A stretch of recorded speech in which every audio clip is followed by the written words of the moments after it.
창세기 1장 26절부터 28절입니다.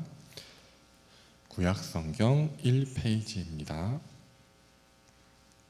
창세기 1장 26절부터 28절까지 세 구절을 다 같이 합독하시겠습니다.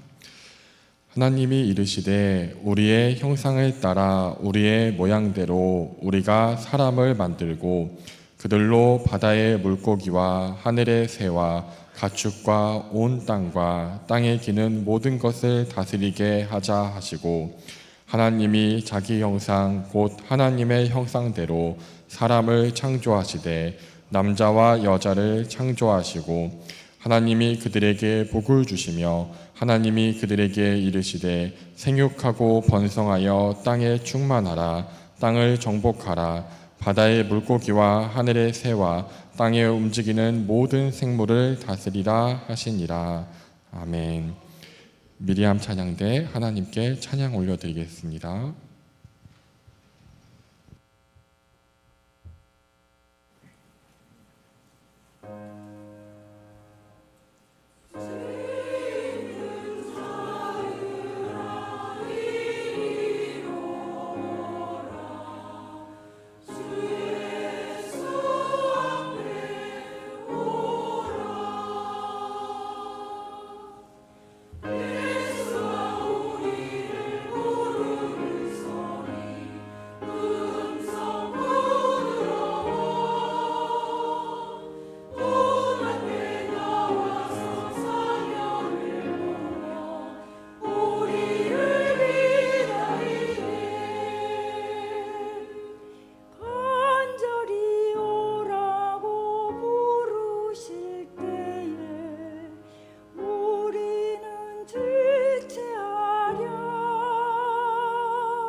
오늘 말씀의 제목은 사람의 본래 용도입니다. 사람의 용도라고 하니까 뭔가 사람이 도구 같고 이상하게 느껴질 수도 있습니다. 달리 말하면 사람의 존재 목적이라고 해도 좋을 것 같습니다. 그렇다면 사람의 존재 목적은 어떻게 찾을 수 있을까요? 사람이 의자도 만들고 자동차도 만들고 이렇게 마이크도 만듭니다. 그러면 그 물건들의 용도는 누가 정합니까? 바로 만든 사람이 정합니다. 즉 어떤 물건의 용도는 그 물건을 만든 사람에 의해서 결정되는 것입니다. 그렇다면 하나님께서 무엇을 목적으로 우리를 지으셨는지를 알게 된다면 우리는 사람의 용도가 무엇인지를 알 수 있을 것입니다. 오늘의 본문 창세기 1장 1절입니다. 태초에 하나님이 천지를 창조하시니라. 우리의 존재 목적은 하나님의 창조 목적과 동일합니다. 그렇다면 우리는 이 창세기의 말씀을 통하여서 하나님께서 왜 천지를 창조하셨고 왜 우리를 만드셨는지를 알 수 있습니다. 이어지는 창세기 1장 2절을 보시면 땅이 혼돈하고 공허하고 흑암이 깊음 위에 있고 하나님의 영은 수면 위에 운행하고 있습니다. 말 그대로 온 세상이 혼돈한 상태이며 무질서한 상태입니다. 또한 수면은 있는데 땅이 없습니다. 즉 인간이 전혀 살아갈 수 없는 상태입니다. 하나님께서 가장 먼저 빛이 있으라고 하십니다. 우리가 이렇게 서로를 보고 자연의 아름다움을 보고 분간할 수 있는 것은 빛이 있기 때문입니다. 둘째 날에는 궁창을 만드시는데 궁창을 하늘이라고 부르십니다. 즉 우리가 숨을 쉴 수 있는 이 공기, 대기가 생겼습니다. 셋째 날 하나님께서는 물이 모이고 묻이 드러나게 하십니다. 즉 땅을 만드셨습니다. 하나님께서 땅을 만들어 주셨기 때문에 우리는 땅을 디디고 서서 살아갈 수 있습니다. 그리고 같은 날 땅에 풀과 씨 맺는 채소와 열매 맺는 나무를 만들어 주셨습니다. 하나님께서 이날 만들어 주신 곡식과 과일과 채소를 우리가 지금도 먹고 있습니다. 하나님께서 온갖 맛있는 먹거리들을 온 땅에 가득가득 채워 주셨습니다. 넷째 날 해, 달, 별을 만드셨습니다. 대학교 때 한국 대학생 선교회 통칭 CCC를 통해서 필리핀 선교를 했었습니다. 필리핀 오지 정글 마을에 갔는데 살면서 처음으로 은하수를 보았습니다. 별이 얼마나 많고 밝은지 밤하늘이 검지 않고 흰색으로 보였습니다. 그 아름다운 밤하늘을 환경오염으로 이제까지 보지 못하고 살고 있었습니다. 그러면서 아담이 처음 보았던 밤하늘은 얼마나 아름다웠을까? 지금보다 얼마나 많은 별이 보였을까 생각했습니다. 해가 낮을 비춤으로 우리가 살아가며 곡식과 과일, 채소가 자라고 우리가 먹을 수 있게 해줍니다. 밤에는 달이 은은하게 비추어 주어서 편히 자고 또 밤에도 아주 어둡지 않게 달빛을 의지해서 다닐 수 있게 해주셨습니다. 남자들이 군대를 가보면 이 달빛이 얼마나 밝은지 알게 됩니다. 가로등도 없고 다른 어떠한 불빛도 없는 산에서 야간 훈련을 할 때 월광이 밝은 날에는 정말로 그 달빛을 의지해서 다닐 수 있습니다. 그러면 밤에 달로 비춰주시는 하나님의 은혜를 또한 깨닫게 됩니다. 하나님께서 다섯째 날에는 바다의 물고기와 하늘의 새를 만들어 주셨습니다. 그리고 우리가 그 덕에 배불리 먹고 살아가고 있습니다. 우리 사람들이 한 해에 닭을 500억 마리를 먹는다고 합니다. 하나님께서 창조해 주셨기에 이렇게 맛있는 치킨도 먹을 수 있습니다. 또한 사람들을 먹여 살리는 식품 중에 하나가 생선입니다. 창세기 1장 22절 보시겠습니다. 하나님이 그들에게 복을 주시며 이르시되 생육하고 번성하여 여러 바닷물에 충만하라 새들도 땅에 번성하라 하시니라. 하나님께서 물고기와 새들에게 번성하고 충만하라고 하셨습니다. 그래서 물고기들은 그 명령에 순종하기 위해서 알을 한 번에 수천 개에서 수만 개를 낳습니다. 한 번에 가장 많은 알을 낳는 물고기인 개복치는 한 번에 3억 개의 알을 낳는다고 합니다. 하나님의 명령에 순종한 물고기들 덕분에 가난한 나라들도 바다에 그물을 던지면 식량을 얻게 됩니다. 그래서 북한 주민들이 대부분 굶어 죽을 때도 해안가에 사는 사람들은 연명할 수 있었다고 합니다. 여섯째 날에 하나님께서는 땅의 짐승과 가축과 기는 것들을 종류대로 만들어 주셨습니다. 덕분에 우리가 그 짐승의 고기도 먹고 가죽과 털로 옷도 만들어 입고 살아가게 하셨습니다. 그리고 드디어 사람을 창조하십니다. 창세기 1장 26절에서 27절 한 절씩 교독하시겠습니다. 하나님이 이르시되 우리의 형상을 따라 우리의 모양대로 우리가 사람을 만들고 그들로 바다의 물고기와 하늘의 새와 가축과 온 땅과 땅에 기는 모든 것을 다스리게 하자 하시고,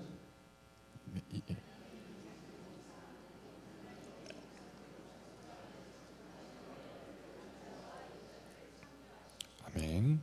하나님께서 인간에게 빛이 필요하니 빛을 만드시고 공기가 필요하니 대기를 만드시고 땅이 필요하니 땅을 만드시고 먹을 수 있는 과일과 채소와 곡식을 만들어 주시고 땅을 아름답게 비추어 줄 해달별을 만들어 주시고 새와 물고기와 짐승들을 다 만들어 주신 후에 사람을 창조해 주셨습니다. 이는 마치 부모님이 아기가 태어날 것을 대비해서 집도 준비하고 아기 방을 꾸미고 모빌과 야광 스티커로 아름답게 장식하고 아기 옷도 분유도 젖병도 다 준비해 놓고 아기를 낳는 것과 같습니다. 부부의 사랑 가운데 자녀를 그 사랑에 초대한 것처럼 삼위일체 완전한 하나님의 사랑 가운데 우리를 초대해 주셨습니다. 우리가 흔히 사람은 하나님의 영광을 위해 창조되었단 말을 사용합니다. 이는 진리입니다. 피조물은 창조주 하나님께 영광 돌리기 위해서 살아야 합니다. 그런데 우리가 하나님을 찬양하는 것도 하나님께 영광 돌리는 것도 다 그 밑바탕에 사랑이 깔려 있어야만 합니다. 고린도전서 13장 1절입니다. 내가 사람의 방언과 천사의 말을 할지라도 사랑이 없으면 소리나는 구리와 울리는 꽹과리가 되고, 우리가 열정을 다해서 아름답게 찬양하고 몸이 불사르도록 교회 봉사를 하고 가진 것을 다 팔아 구제를 하더라도 그 안에 하나님을 향한 사랑이 없다면 아무 의미가 없습니다. 그저 하나님이 무서워서 혹은 하나님을 통해서 세상에 다른 복을 받으려고 하는 그 모든 행동은 의미가 없는 것입니다. 왜냐하면 하나님이 사람을 지으신 목적이 바로 사랑받고 사랑하시기 위해서이기 때문입니다. 삼위일체 하나님께서는 본래 스스로 영광이 완전하시기에 달리 누군가에게 영광 받으실 필요가 없으십니다. 그런데 우리가 돌리는 영광을 받아 주십니다. 우리를 사랑하시기 때문입니다. 우리가 십계명을 보면 하지 말라는 부정문이 많이 등장합니다. 나 외에 다른 신을 두지 말라, 우상을 만들지 말라, 어떠한 형상도 만들지 말라. 그런데 이러한 많은 부정문을 모아서 한 문장을 만들면 어떻게 될까요? 우리 신명기 6장 5절 다 함께 읽어보시겠습니다. 너는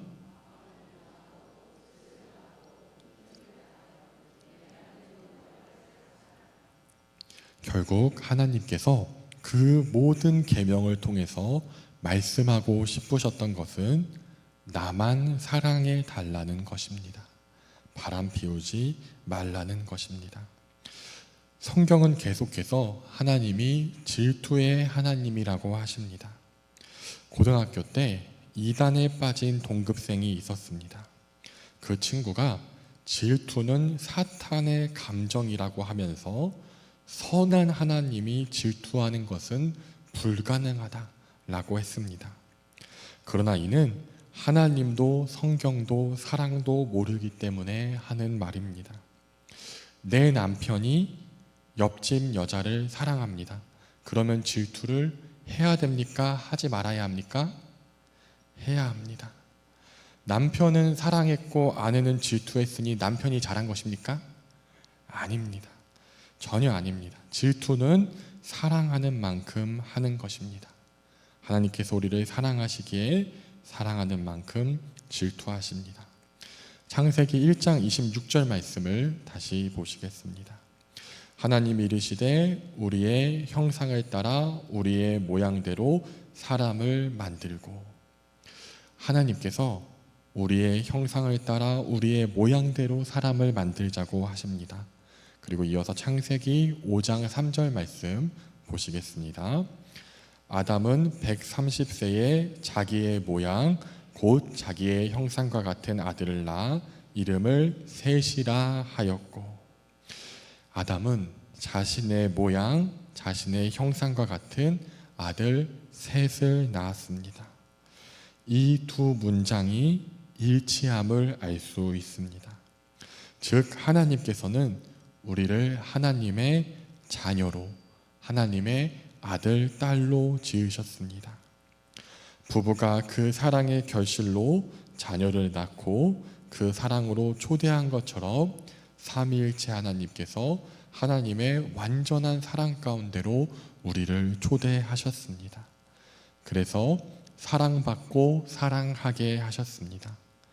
웨스트민스터 신앙고백서 4장 창조에 관하여 이 양 사람 창조를 우리 다 같이 한번 읽어 보시겠습니다.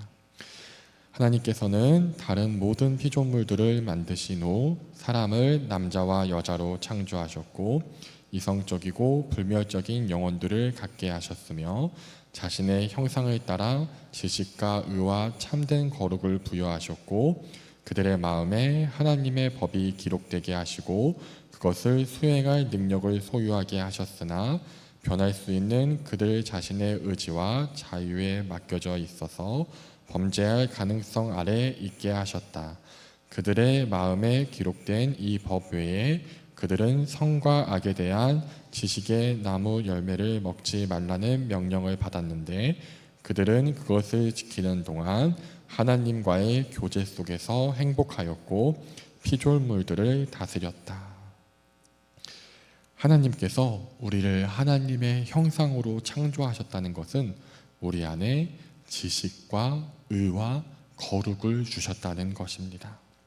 우리 안에 하나님의 호흡을 불어 넣으심으로 불멸의 영을 넣어 주셨습니다. 그리고 자유의지를 주셨습니다. 그리고 이 모든 것을 주신 목적이 가장 아랫줄에 나왔습니다. 하나님과 교제하기 위해서입니다. 우리가 남녀가 사랑하는 것을 네 글자로 뭐라고 합니까? 이성교제라고 합니다. 즉 교제는 사랑입니다. 우리가 사귄다, 사랑한다라고 하면 같이 밥도 먹고 이야기도 나누고 함께 산책도 하는 것, 즉 교제하는 것을 사귄다, 사랑한다라고 합니다.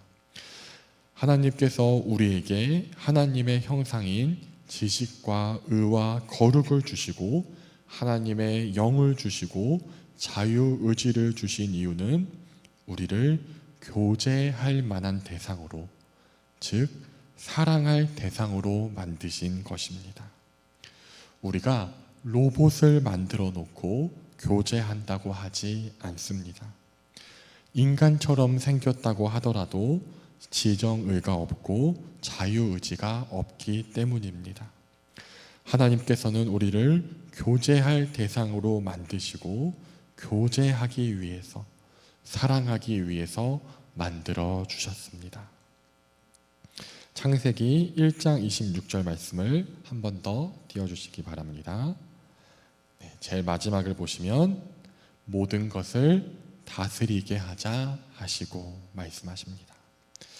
하나님께서 우리를 만드신 목적은 바로 다스리게 하시기 위해서입니다. 다스리는 것이 무엇일까요? 군림하고 지배하고 착취하는 것입니까? 여러분, 만약에 군림하고 지배하고 착취하는 왕이 있다면 우리는 그 왕을 폭군이라고 합니다. 왕 위에서 쫓아내기도 합니다. 그렇다면 다스리는 것은 무엇입니까?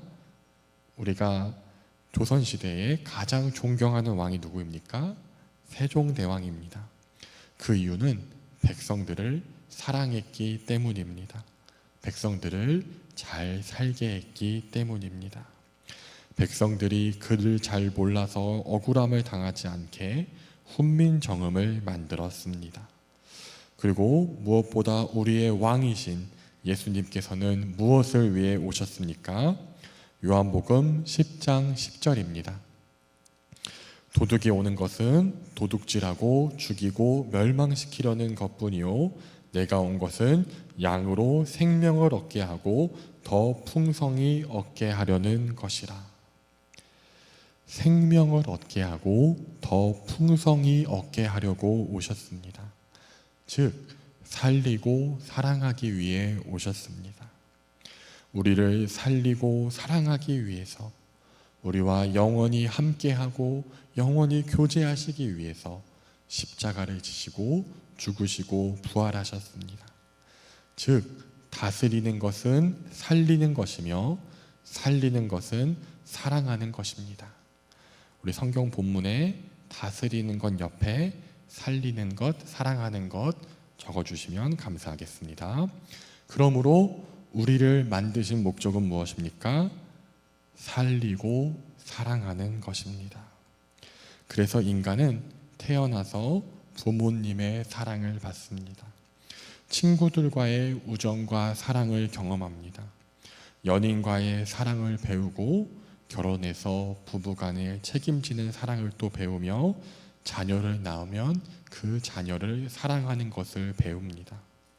그 자녀가 자라나서 손자, 손녀를 낳으면 그 손자, 손녀들을 사랑하는 사랑으로 살아갑니다.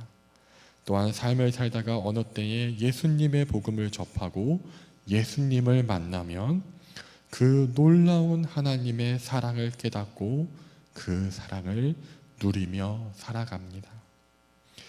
그리고 우리가 육신에서 삶이 다하게 되면 이제 본향으로 돌아가서 또 영원히 하나님과 성도들과 사랑을 누리며 살게 됩니다. 즉 우리의 삶은 사랑을 배우고 사랑을 받고 사랑하다가 영원한 사랑의 나라로 가는 것으로 시작되고 끝납니다. 그러므로 사람의 본래 용도는 사랑입니다. 모든 물건은 용도와 다르게 사용할 때 망가집니다.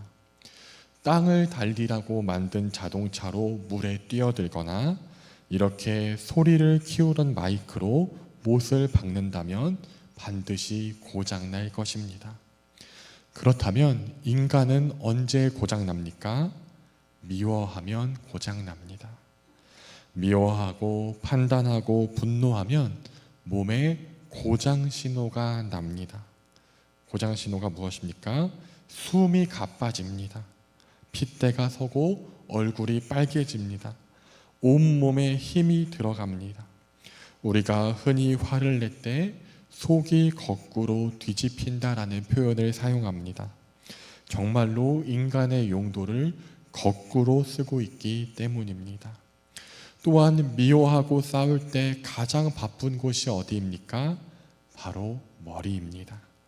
저 사람이 나를 어떻게 비난할까? 나는 어떤 말로 반박할까? 계속해서 머리가 돌아갑니다. 머리가 지끈거리도록 생각합니다. 반대로 사랑할 때 어떻습니까? 힘주고 이 악물고 사랑한다고 하는 사람이 있습니까? 사랑합니다. 네, 그런 사람은 없습니다. 사랑하면 이완됩니다. 사랑합니다.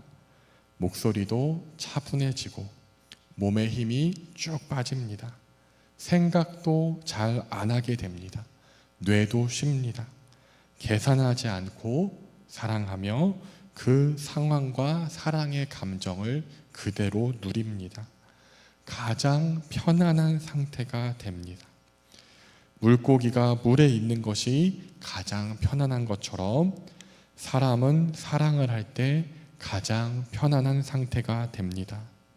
사랑하기 위해서 지어졌기 때문입니다. 예수님께서 구약의 가장 큰 두 가지 계명을 가르쳐 주십니다. 마태복음 22장 37절에서 39절 우리 한 절씩 읽으시겠습니다. 예수께서 이르시되 내 마음을 다하고 목숨을 다하고 뜻을 다하여 주 너의 하나님을 사랑하라 하셨으니 둘째도 그와 같으니 내 이웃을 내 자신같이 사랑하라 하셨으니 마음과 목숨과 뜻을 다하여서 하나님을 사랑하고 이웃을 내 자신과 같이 사랑하는 것이 모든 율법과 선지자의 강령입니다. 창조의 목적이며 인간의 본래 용도이며 삶의 이유입니다. 태어나서 죽을 때까지 배울 것이 사랑이며 천국에서 영원히 할 것이 사랑입니다. 결론입니다. 하나님께서는 부부가 태어날 아이를 위해서 그 모든 필요를 준비하는 것처럼 우리를 위해서 천지 만물을 창조해 주셨습니다. 우리를 하나님의 형상, 하나님의 모양대로, 즉 하나님의 사랑받는 자녀로 창조해 주셨습니다. 삼위일체 하나님의 완전한 사랑 가운데 우리를 초대해 주셨습니다.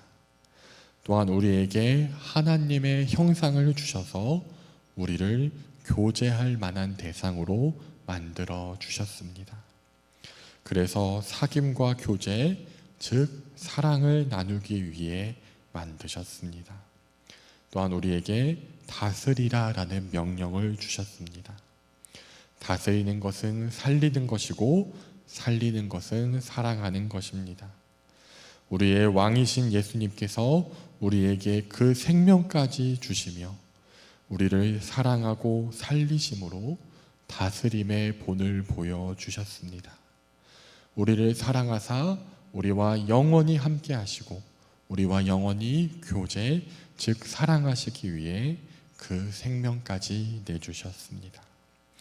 그러므로 우리 모두 하나님의 지으신 목적을 알아서 마음과 뜻과 힘을 다해 하나님을 사랑하고 이웃을 내 몸과 같이 사랑하며 이 땅에서도 하나님과 동행하며 사랑하고 저 천국에서도 영원히 사랑하는 하나님께서 우리를 지으신 그 본래의 용도를 따라 살아가는 우리 모두가 되시기를 소망합니다. 함께 받은 말씀 붙들고 합심하여 기도하시겠습니다.